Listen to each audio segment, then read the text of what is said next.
Hola amigos, ¿cómo están? Bienvenidos sean todos nuevamente a Cabeza Levantada.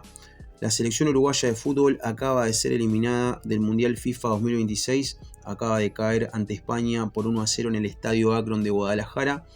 Un resultado que termina desembocando en un masazo histórico, en una decepción enorme y en una tristeza, en una desazón, en una bronca generalizada para el pueblo uruguayo, que tenía muchísimas expectativas puestas en este combinado dirigido por Marcelo Bielsa y que lamentablemente, lo tengo que decir de esta manera, terminó dándole la espalda a su rica historia deportiva. Le terminó dando la espalda por un montón de factores que vamos a enumerar. Vamos a hablar de responsabilidades, vamos a hablar de lo que se decía desde lo previo y lo que se termina consumando en este hecho del cual todavía no caigo y del que voy a tratar de ser lo más certero posible, obviamente también invitándote a que me dejes saber tu opinión. Antes que nada te invito a que dejes tu like, a que te suscribas al canal, a que también dejes activadas las notificaciones para enterarte absolutamente de todo lo que tenemos por ofrecerte en este mundial, y también invitándote a que compartas esta opinión con otros futboleros para que esta pequeña comunidad siga creciendo. Inicialmente, gente, lo que quiero marcar es el sentir mío siendo simplemente un hincha neutral para que se pueda entender el por qué y el cómo voy a decir cada uno de los argumentos que voy a esgrimir posteriormente. Porque, por supuesto que aquellos que conocen este canal y que saben mi opinión acerca del seleccionado uruguayo, mis expectativas eran muy grandes. Más allá de yo no ser uruguayo, mis expectativas eran muy grandes. ¿Por qué? Porque me agrada mucho la forma en la que había desempeñado su fútbol Uruguay en las eliminatorias, porque tenía una generación de deportistas y de futbolistas que estaban pasando quizás por el mejor momento de su carrera, porque había juventud, había dinámica, había intensidad, habían un montón de aspectos que hacían que el neutral se ilusionara con la participación de Uruguay. Porque más allá de que uno tenga su corazoncito puesto por su seleccionado, uno aspira a ver grandes partidos de fútbol, a grandes rivales enfrentándose. Y con el respeto que se merece Cabo Verde, uno no se imagina nunca un Cabo Verde jugando 16avos de final, gente. Es la realidad. Y si vamos a la cronología de estos hechos, en aquel momento que se dieron los grupos con los que nos íbamos a encontrar en este campeonato del mundo, Uruguay seguramente aplaudió haber tenido la fortuna de enfrentarse primeramente a dos rivales muy pero muy cómodos como pueden llegar a ser tanto Arabia Saudita como Cabo Verde, y tener que definir contra España, quizás con el resultado, vamos a decir, en un nivel secundario, teniendo ya el ticket de 16avos de final en la mano, si querés hasta dosificando incluso las cargas. Pero esa era la proyección. Ahora bien, la realidad termina siendo totalmente distinta, un giro de 360. ¿Y a qué se debe todo esto? ¿Qué fue lo que sucedió en todo este tiempo para que se desmoronara todo eso que en lo previo estaba prácticamente dado de que podía llegar a ser una muy buena participación de Uruguay? Primeramente, el trabajo hecho en las eliminatorias. Por intensidad, por propuesta deportiva, más allá de que en algunos momentos Uruguay osciló, ha mostrado siempre ser competitivo, ha mostrado siempre tener una propuesta elegante, una propuesta atractiva para que por ejemplo, el uruguayo se puede ilusionar, y por supuesto para que el espectador neutral pueda disfrutar, se pueda deleitar también de lo que venía haciendo Uruguay. Un Uruguay que superó a grandes seleccionados no solamente aquí en Conmebol, sino también internacionalmente hablando, empatando ni más ni menos que en Wembley, no hace mucho tiempo atrás, con estos mismos jugadores. Y entendiendo de que, más allá de que hubieran rispideces en aquel momento, tenía un cuerpo técnico muy convincente y que tenía claro cuál era el trabajo y el sendero que tenían que transitar. Ahora bien, más allá de que el camino estaba claro, de que el proyecto era ambicioso, que los resultados se venían dando, había muchas rispideces que venían surgiendo desde tiempos atrás y que se fueron agravando con el tiempo. Primeramente tengo que decir que Luis Suárez, en su momento, que fue un gran referente de Uruguay, termina siendo un líder negativo fuera de la selección uruguaya, poniendo sus intereses por encima del seleccionado uruguayo, porque salió a hablar mal de un cuerpo técnico que lo desafectó por su mal estado físico, por su longevidad o por la cuestión que fuera, y simplemente salió a despotricar tomando la bandera del antagonismo con Marcelo Bielsa, simplemente para dinamitar un grupo que tenía todas las de ganar en su momento, o que por lo menos venía con la flechita para arriba. Y eso termina destapando un montón de circunstancias, como creo que fue con un directivo de la AUF, también tuvo un cortocircuito creo que con Agustín Canovio, teniendo sus chipazos con Naitan Nández. Incluso se dice que aquí en este mundial tuvo charlas que no fueron del todo amistosas con Federico Valverde, con Sergio Roget, con diferentes referentes que tenían quizás contrapuntos con el cuerpo técnico. Y aquí se marca una cuestión muy clara en la selección uruguaya. No está la selección uruguaya concatenada en el proyecto. Están como diferentes actores de diferentes rangos, de diferentes bandos, midiéndosela para ver quién la tiene más grande. Y estamos hablando de las dos partes, del cuerpo técnico y los jugadores. Y Federico Valverde también es responsable como en su momento lo fue Luis Suárez. Hay que decir que también Federico Valverde, jugador con la cinta de capitán en estos 3 partidos, en ninguno de los 3 estuvo a la altura. Y 2 de ellos fueron ante rivales muy pero muy por debajo de lo que puede llegar a ser un rival competitivo para Uruguay. Un capitán sin voz, un capitán sin autoridad. Yo lo había marcado en anteriores ocasiones. Uno mira hacia atrás y mira a Forlán con la cinta de capitán, mira a Godín con la cinta de capitán, mira a Lugano con la cinta de capitán, a Darío Rodríguez con la cinta de capitán, al Ruso Pérez con la cinta de capitán. Pero Federico Valverde, yo no lo veo con ese temperamento, con esa sangre que hemos visto a lo largo de la historia o en los últimos tiempos en la selección de Uruguay. Porque, a ver, yo me imagino a Diego Lugano, ¿no? Viendo un resultado negativo. Y me imagino que entra al vestuario y no se salva nadie. Lo veo a Forlán entrando en algún vestuario después de un empate o estar perdiendo. Me imagino pateando una puerta. Me lo imagino, no sé, a Diego Godín agarrando el cogote a alguien. ¿Ustedes se imaginan a Federico Valverde haciendo eso? ¿Ustedes se imaginan a Federico Valverde tratando de marcar una pauta dentro del vestuario? Si en el vestuario hacen lo que quieren, evidentemente. Darwin Núñez no tiene compromiso ni para atarse los botines. Y sigue formando parte de esta selección.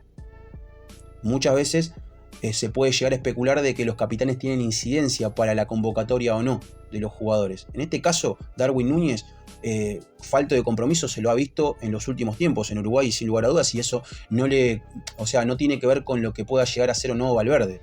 Pero vos siendo capitán, tenés que motivar a tus compañeros. No podés permitir que esto pase. Ustedes imagínense, no sé, en otra época, ¿no? Que Cavani siendo joven, tirara un taco en el medio de un partido en el que estás empatando 0-0. Imagínense cómo reaccionaría Darío Rodríguez. Pero ¿saben cómo lo agarra de las mechas a Cavani teniendo 22, 23 años cuando jugaba en el Palermo? Pero cuando llegan al vestuario, o sea, el primero que lo agarra y lo arrincona. Y 2 tordazos se come. ¿Ustedes se piensan de que Darwin Núñez no es hijo del rigor en algún aspecto también? ¿Que necesita 2 o 3 gritos dentro del vestuario para acomodarse y comprometerse?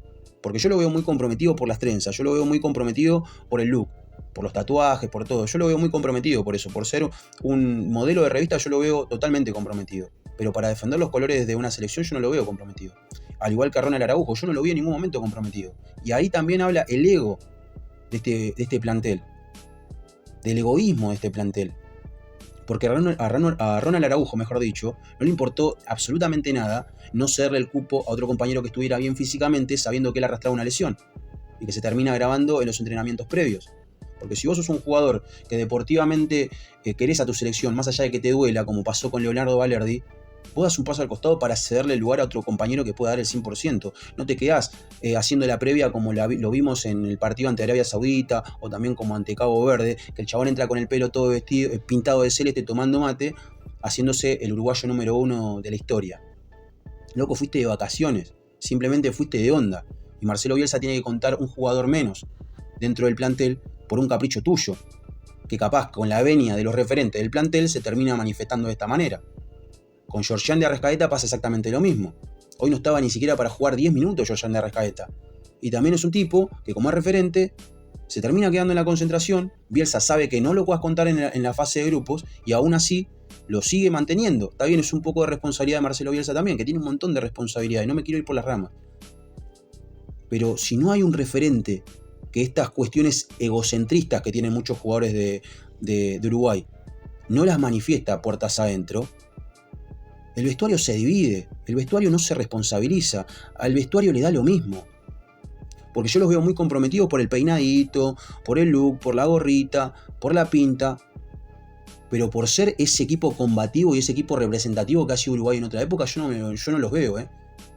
Y el referente habla mucho de eso que sucede. Porque si hacemos una comparativa, a ver, vamos a hablar de los jugadores que vistieron hoy la camiseta de Uruguay. Fernando Muslera es el máximo responsable de esta circunstancia en la cual Uruguay se termina yendo eliminado, comiéndose absolutamente todos los goles que Uruguay recibió, sin ninguna duda. En lo previo podría llegar a ser un arquero que venía teniendo un buen presente, sí, pero que el presente tape lo que fue para vos el arquero predilecto en tu consideración, hablando de Marcelo Bielsa y Sergio Roget, no se entiende. La exclusión de Sergio Roget no se entiende. Más allá de que podrías de especular de que no venía teniendo un buen presente futbolístico en su club, lo que fuere. O porque no estaba bien desde lo físico, lo que fuere. Si vos ya tenés una estructura armada, ¿para qué la desarmás? Otra cosa que no se entiende de Marcelo Bielsa, y no me quiero extender en Marcelo Bielsa porque quiero dejarlo para el final. Facundo Pelistri no jugó un minuto este mundial. Y era uno de los jugadores predilectos de Marcelo Bielsa. ¿Qué pasó con Facundo Pelistri? ¿Pero qué pasó? ¿Le puso un cohete en el zapato a Marcelo Bielsa? ¿Qué fue lo que pasó? Porque si no, no se entiende por qué Facundo Pelistri no formó parte, ni siquiera un minuto. También que Canovio lo hizo bien, ¿no? No lo vamos a desmeritar. Pero Pelistri se merecía una oportunidad, unos minutos. Tiene desequilibrio, tiene cambio de ritmo. Sabe lo que son los compromisos importantes con la camiseta de Uruguay. Y no fue tomado en cuenta en este mundial. Pero pasemos a hablar del equipo que formó hoy Uruguay.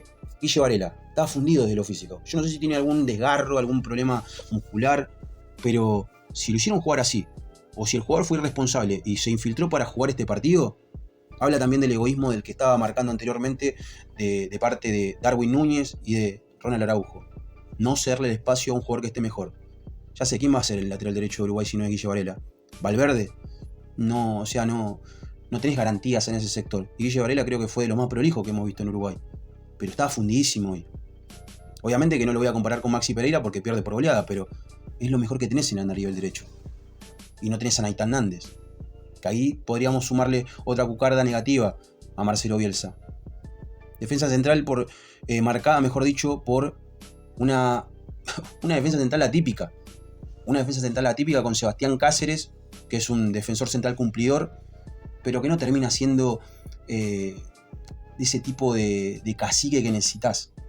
Que imponga, que meta, que saque jugando la pelota prolija. Es un tipo que pierde y gana de la misma proporción y que se distingue solamente por la prolijidad, por ser asertivo, lo justo y lo necesario, que sabe revolearla cuando hay que revolearla, que sabe jugarla cuando hay que jugar y que no impone desde lo físico, que no gana tanto desde arriba ofensivamente hablando. Es un jugador común para la selección uruguaya, gente. Habiendo pasado Coates, habiendo pasado Godín, habiendo pasado Josema, que Josema tampoco jugó ni un minuto y no lo entiendo. Josema, ¿qué le pasaba a Josema? Josema, no sé, se agarró las piñas con Bielsa y le bajó un par de dientes. No se entiende por qué no jugó ni un solo minuto. Porque, a ver, entiendo de que Matías Olivera tuvo un mundial irregular. Tuvo buenos y malos momentos en cada uno de los partidos, pero entendiendo de que no es un segundo marcador central, creo que hizo las cosas medianamente bien. Pero Uruguay necesitaba, como jugador interesante por ese sector, a Matías Olivera como lateral izquierdo. Está bien que Sanabria, que fue el lateral izquierdo de hoy, tiene otra dinámica, que tiene más técnica de volante, que podría llegar a ser profundo, que le pegue bien a la pelota y demás. Pero no tiene todas las estadísticas completas, o mejor dicho, no tiene todas las características de ser un lateral completo. Porque Olivera es defensivamente y ofensivamente claro. Es indiscutido en el Napoli, uno de los equipos más importantes de la Serie A. ¿Qué mejor carta de presentación que esa? Y lo pones a jugar el segundo marcador central. Está bien, no lo querés poner a Josema Jiménez. También es responsabilidad tuya, Marcelo Bielsa, por haber llevado a Ronald Araujo. Y no haberte plantado y decir, loco, no juega a Ronald Araujo, listo, lo limpio y lo llevo, no sé, a mi tío a jugar de número 2 suplente. Pero no, se termina quedando corto en la defensa. Y se termina quedando corto en el medio campo también. Y marco lo que marqué en los anteriores videos reacción. Ugarte y Bentancur juegan exactamente lo mismo. Arrancan desde el mismo punto de partida. Y son jugadores normales. Más allá de que jueguen en el Manchester y en el Tottenham, son jugadores muy normales. No son aguerridos, son técnicamente normales o buenos. No son profundos y no son dinámicos. ¿Quién de ellos dos rompía hoy para llegar por sorpresa? ¿Quién remataba desde afuera? ¿Quién se desprendía desde la mitad de la cancha? Hoy lamentablemente por una fatalidad termina entrando De la Cruz. Que De la Cruz, lamentablemente, con 2 rodillas rotas, hizo más que lo que pudo haber hecho Manu Ugarte, que lamentablemente se fue con una lesión bastante grave. Hizo más que él. Hizo más que Bentancur. Que Bentancur jugó unos últimos 25 minutos del Mundial excelentes. Pero un resto del Mundial atrás, malísimo. Y muy lejos de ser ese mediocampista central que mucha gente en su momento decía que era el mejor mediocampista central de Uruguay, el Sergio Busquets de Uruguay. demasiado exagerado esa consideración. Pero bueno, no voy a ser totalmente rutilante con mi declaración hacia Bentancur, porque creo que no es el mayor responsable. Creo que el mayor responsable, vuelvo y repito, que fue Muslera, que se comió todos los goles y que hoy pidió el cambio en el vestuario por lo que se dice, ¿no?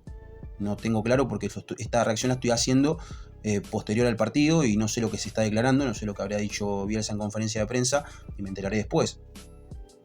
Pero Fernando Muslera decidió salir por su mérito propio, lo cual habla de su vergüenza deportiva, de su falta de egocentrismo. Porque el tipo egocéntrico que te dice, no, déjame que me quede en el arco en el segundo tiempo porque la voy a dar vuelta. No, el tipo se sentía el responsable y lo que hizo, dio un paso al costado y le cedió el lugar al compañero. Dentro de lo malo que fue su rendimiento en todo este mundial, es bueno el gesto, hay que valorarlo. Habla del sentido de deportividad que muchos otros no tienen. Después, de mitad de cancha hacia adelante, Canovio, vergüenza, vitalidad, insistencia, pero no determinación. Pero no artífice de la puntada final.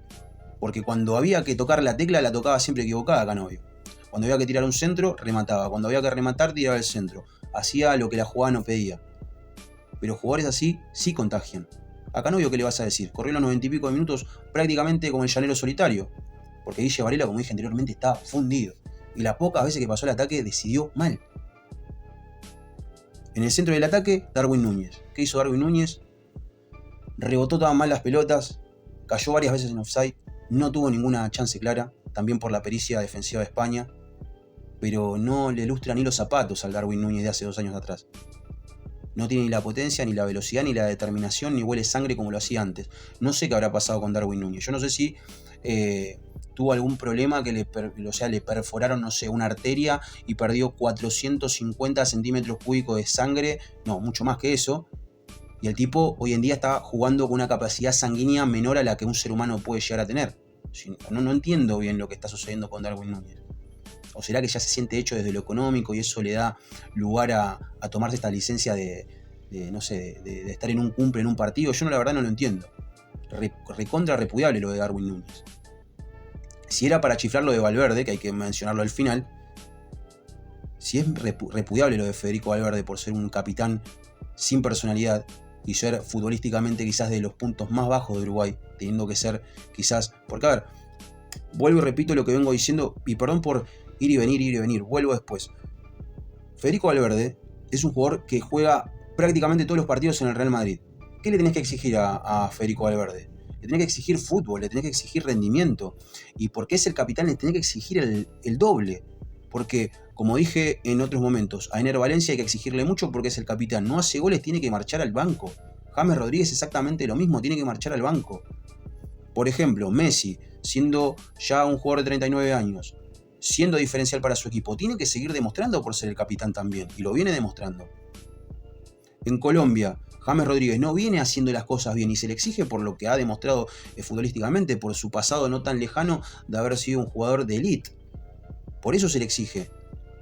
Y también, como se le exige mucho y no está rindiendo en consideración, para mí está en capacidad de ocupar un lugar en el banco de suplentes. Y Federico Valverde creo que tuvo demasiadas oportunidades simplemente por ser un jugador que pertenece a la plantilla del Real Madrid. Simplemente por eso. El cambio de Marcelo Bielsa en el segundo tiempo de Federico Viñas por él me parece totalmente lógico. Era el jugador más flojo que tenía Uruguay en el primer tiempo. Porque no tuvo rebeldía, porque no tuvo cambio de ritmo, porque no remató desde afuera, porque no arengó a sus compañeros cuando recibió el gol Uruguay. Entonces, si no contagias desde lo futbolístico, desde el temperamento, si no buscas una revolución dentro del mismo partido, ¿por qué te dan la cinta de capitán, hermano? ¿Porque jugás en el Real Madrid nada más? ¿Y no hay que decirte nada porque jugás en el Real Madrid? Yo creo que el hincha uruguayo debe estar bastante disconforme con lo que Federico Valverde mostró hoy. Y Maxi Araujo, que fue el último jugador que no nombré, es un jugador de fútbol muy voluntarioso, pero que también siempre le faltan 5 centavos para el peso. Hay que decir que es uno de los pocos que no se merecía esta eliminación.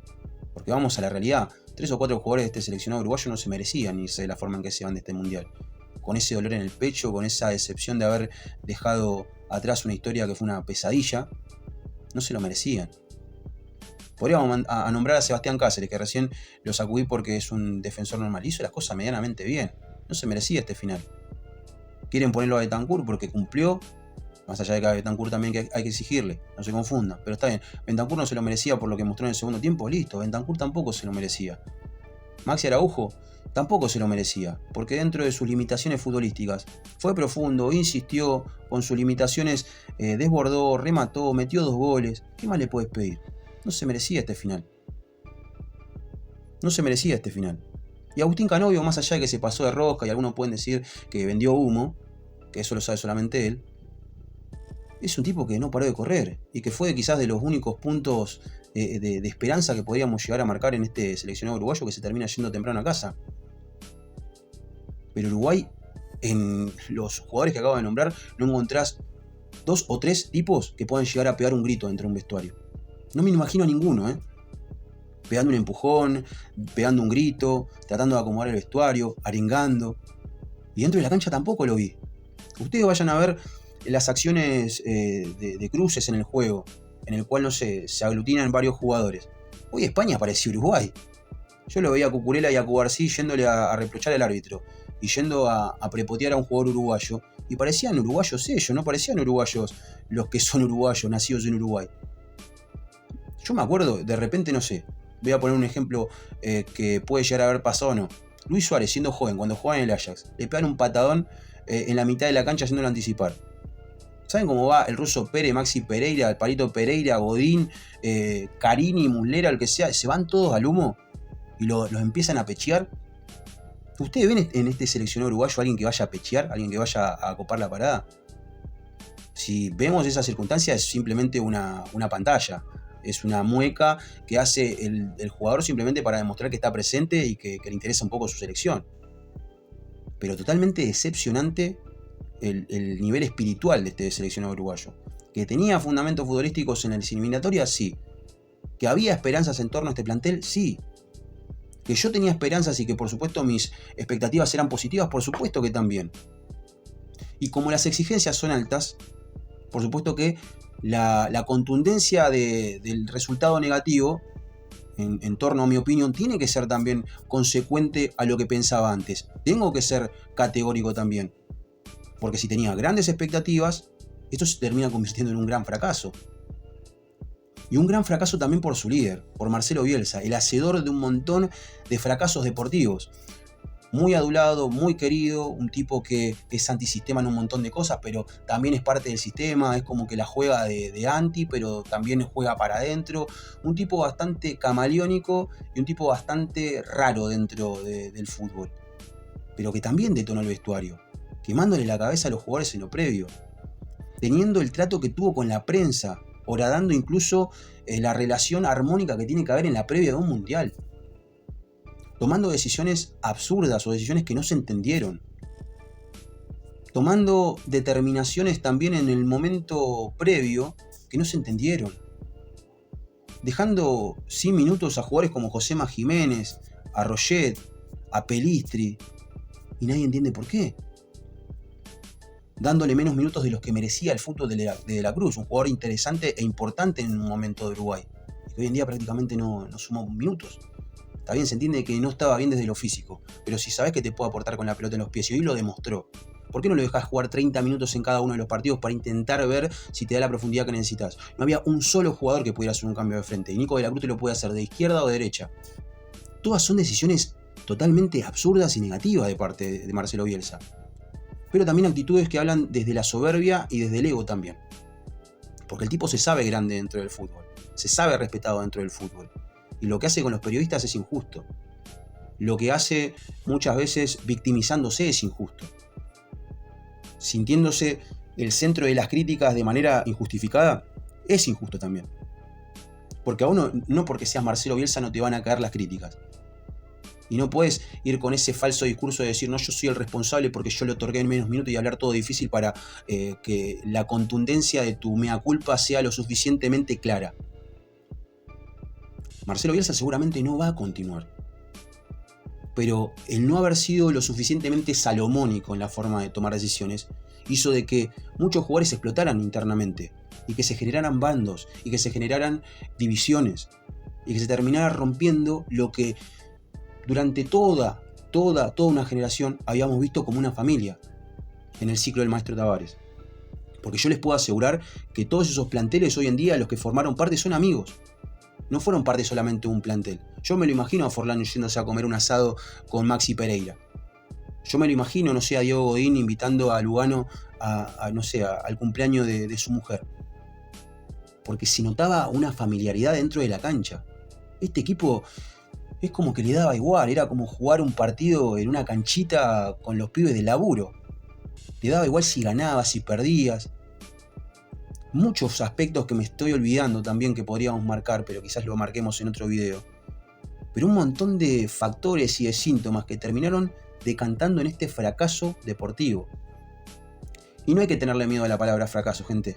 Yo sé que hay muchas personas que lo pueden llegar a tomar como una consideración peyorativa, pero déjenme decirles que no está ni cerca de ser peyorativa. Es simplemente una apreciación justa de lo que está sucediendo. Alguno podría decir que esto es una debacle, que es una circunstancia. Alguno puede llegar a poner magnificencia a los títulos, ponerle fuegos artificiales a los títulos. Yo simplemente trato de marcar y enumerar cosas de la manera desprolija que me sale, porque hasta incluso me sale lo sanguíneo, porque entiendo que Uruguay se merecía estar mucho, pero mucho más adelante en la clasificatoria. Yo me imaginaba a Uruguay entre los 8 mejores, y se termina yendo por la puerta de atrás, no habiendo ganado partidos, y habiendo caído, en la tabla, por debajo de Cabo Verde y de Arabia Saudita.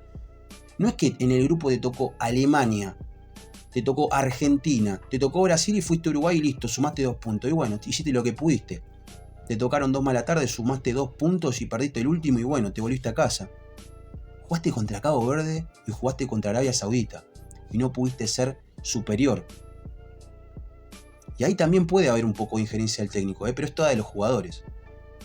Me gustaría saber en los comentarios quiénes ustedes sienten que son los mayores responsables de este factor fracaso de Uruguay. ¿Los jugadores? ¿Algunos protagonistas en especial? ¿Marcelo Bielsa como la cabeza del grupo? Díganmelo ustedes en los comentarios. No me quiero extender porque si no esta reacción va a ser de 1 hora y media. Hay un montón de cosas que hablar, pero quería marcar lo sucedido en esta eliminación. Prácticamente que no toqué lo sucedido en el partido, pero es anecdótico. Yo creo que ningún hincha uruguayo va a volver a ver este partido, pero por más que le paguen plata, porque ha sido un partido que fue una daga en el corazón y que termina rompiendo una ilusión muy grande para un seleccionado que había hecho las cosas bien en lo previo, que había despertado la ilusión de un pueblo completo y que termina siendo un masazo completamente inesperado para todo el hincha charrúa que desde su casa o desde el estadio tenían la ilusión de volverse felices, de estar festejando una nueva clasificación, pero que se terminan yendo tristes por el ego y por la soberbia de muchos de los protagonistas de este seleccionado uruguayo que marca un precedente, una historia totalmente negativa desde los intérpretes y desde la confección misma de la historia, y una mancha negra para lo que es el rico historial deportivo de un seleccionado glorioso como el seleccionado uruguayo. Espero tus comentarios y obviamente que también espero tu like si te gustó esta reacción. También te invito a que compartas este video con otros futboleros como nosotros para que esta comunidad siga creciendo. Te pido disculpas si hubo alguna desprolijidad, espero haber sido lo suficientemente claro. Esto va directamente a las redes, esto va sin filtro. Espero que haya quedado bien. Gracias por el aguante que venís haciendo a todas las reacciones que venimos subiendo. Mañana estaremos con la reacción de Colombia y la de Argentina. Gracias por el apoyo. Mañana nos estaremos viendo nuevamente con más contenido del Mundial. Y muchísimas gracias, gente. Muchísimas gracias por el apoyo. Y como les digo siempre, esto es Cabeza Levantada. Nos vemos en el próximo video.